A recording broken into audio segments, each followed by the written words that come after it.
You are eating less than ever. You are exercising more than ever. And the scale is not moving. You feel like your body is broken, like your metabolism is damaged, like something is fundamentally wrong with you that is not wrong with other people. But here is what nobody tells you. Your body is not broken. Your body learned this. Every diet you have tried, every calorie restriction, every period of eating too little and exercising too much, your body was paying attention. It was adapting, and now it is doing exactly what it was trained to do. This is not metabolic damage. This is metabolic learning. And until you understand what your body actually learned and why, you will keep fighting a system that is working perfectly against you. Let us start with what your body actually does when you cut calories. You decide to lose weight. You eat less. You create a calorie deficit. At first it works. The scale drops. You feel motivated. But here is what is happening inside. Your body notices the deficit. It does not know you are trying to lose weight. It only knows that less energy is coming in than usual. And from an evolutionary perspective, this is a threat. For most of human history, food scarcity meant danger, famine, starvation, death. Your body evolved sophisticated systems to survive these periods, and those systems activate the moment you start restricting. Here is what your body actually learns when you diet. First, it slows down. Your metabolism decreases to match the reduced intake. This is called metabolic adaptation. You burn fewer calories at rest. You burn fewer calories during movement. Your body becomes more efficient, which sounds good, but actually means it needs less fuel.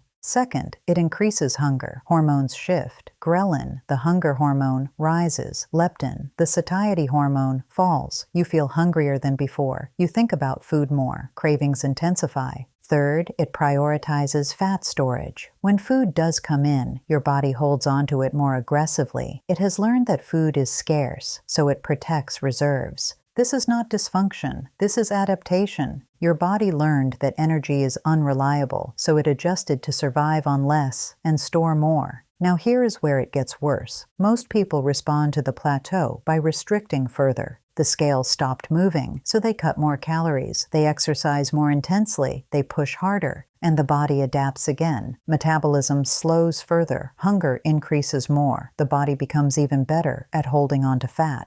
This creates a terrible cycle. Restrict, adapt, plateau, restrict more, adapt more, plateau again. Each round teaches the body the same lesson. Food is scarce, conserve energy, protect fat stores. And the body remembers. This is why people who have dieted repeatedly often have the hardest time losing weight. Their bodies have been trained through years of restriction to resist fat loss. The body is not broken. The body learned this. But this leads to a bigger problem. What happens when you stop restricting? Eventually, every diet ends. You reach your goal, or you give up. Either way, you return to eating more. But here is what your body does. Your metabolism does not immediately bounce back. It stays suppressed. You are burning fewer calories than before you dieted. But your hunger hormones are screaming. Your body is demanding food. The signals that were manageable during the diet become overwhelming. So you eat. And because your metabolism is lower than before, the calories that used to maintain your weight now create a surplus.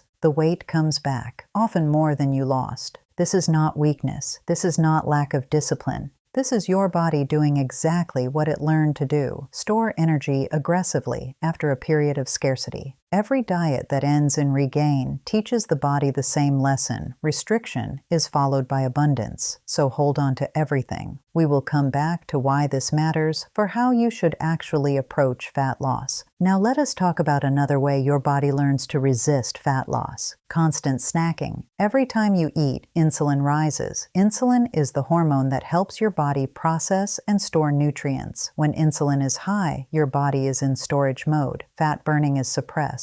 When you eat 6 times a day, 3 meals plus snacks, insulin stays elevated almost constantly. Here is what your body learns. It learns that food is always coming. It learns to expect frequent fuel deliveries. It learns that it does not need to access stored fat because external energy is always available. Your body loses the ability to switch smoothly between burning food and burning fat. This is called metabolic inflexibility. Your body becomes dependent on constant feeding because it has forgotten how to use its own reserves. And when you finally try to stop snacking or reduce meals, your body panics. Energy from food drops, but the system for accessing stored fat is rusty. You feel exhausted, foggy, irritable, not because you need food, but because your body cannot efficiently switch fuel sources. And this is the part most people never realize. Your body does not just adapt to how much you eat, it adapts to when you eat. Meal timing trains hormones. If you eat the moment you wake up every day, your body learns to expect food immediately upon waking. Hunger spikes at that time whether you need fuel or not. If you eat late at night every night, your body learns to expect food before sleep. Digestive enzymes release. Hunger appears, even if you just ate dinner. This is conditioned hunger, not true physiological need. Your body learned when to expect food, and it creates hunger signals to match. This is why changing eating patterns feels so difficult at first. You are not just fighting habit, you are fighting hormonal conditioning.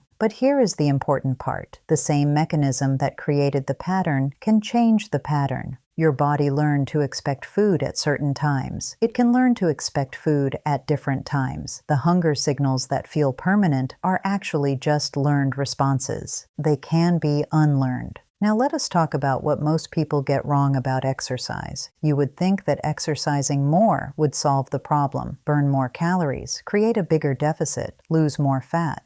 But here is what actually happens. When you exercise more without adequate recovery, your body perceives stress, cortisol rises, and chronically elevated cortisol tells your body to hold on to fat, especially abdominal fat. Cortisol is a survival hormone. It prepares the body for threat, and one way it does that is by protecting energy reserves. So you exercise harder, you feel stressed, cortisol stays high, fat loss stalls. Here is what your body actually learns. It learns that you are in a stressful environment. It learns that energy is being burned rapidly while food is scarce. It learns to prioritize fat storage for survival. The harder you push, the more your body resists. This is why many people who exercise excessively and eat very little actually plateau or even gain weight. Their bodies are in survival mode. Exercise is important, but the signal it sends depends on context. Exercise with adequate fuel and recovery signals strength building. Exercise with chronic restriction and no recovery signals threat.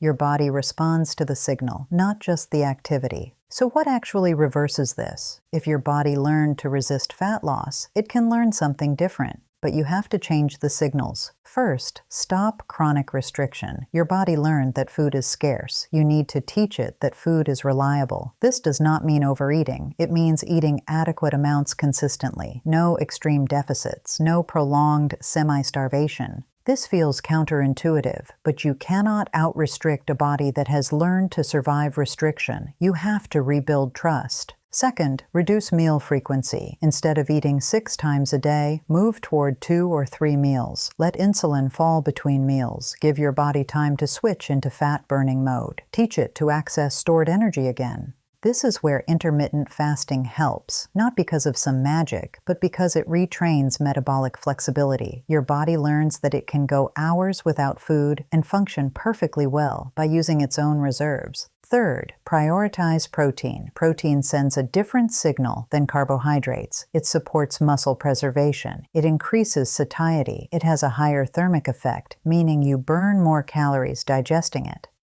Protein tells your body to maintain metabolically active tissue rather than breaking it down.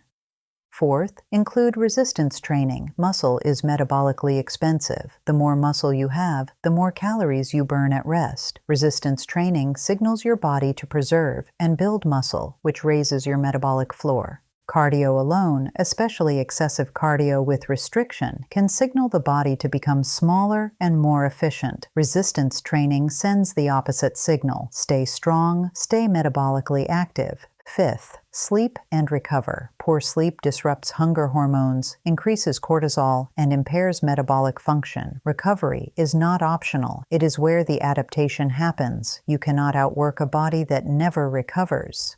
Here is the deeper truth. Your body is not fighting you. It is protecting you. Everything it learned, the metabolic slowdown, the hunger increase, the fat storage, was designed to keep you alive during scarcity. The problem is that modern dieting triggers scarcity responses without actual scarcity. You have access to food, you are not in danger, but your body does not know that. So you have to teach it, not through more restriction, not through more punishment, but through consistent signals that say food is available, stress is manageable, energy is reliable. When the body feels safe, it releases reserves. When the body feels threatened, it holds on. Fat loss is not about willpower, it is about signals. Every meal is a signal, every fast is a signal, every workout is a signal, every night of sleep is a signal. Your body interprets these signals and adapts accordingly. If you have been stuck, if the weight will not move no matter what you do, the problem is not that you need to try harder. The problem is that the signals you have been sending taught your body exactly what it is doing now. Your body is not broken. Your body learned this. It learned from years of restriction that food is unreliable. It learned from constant feeding that it never needs to burn fat.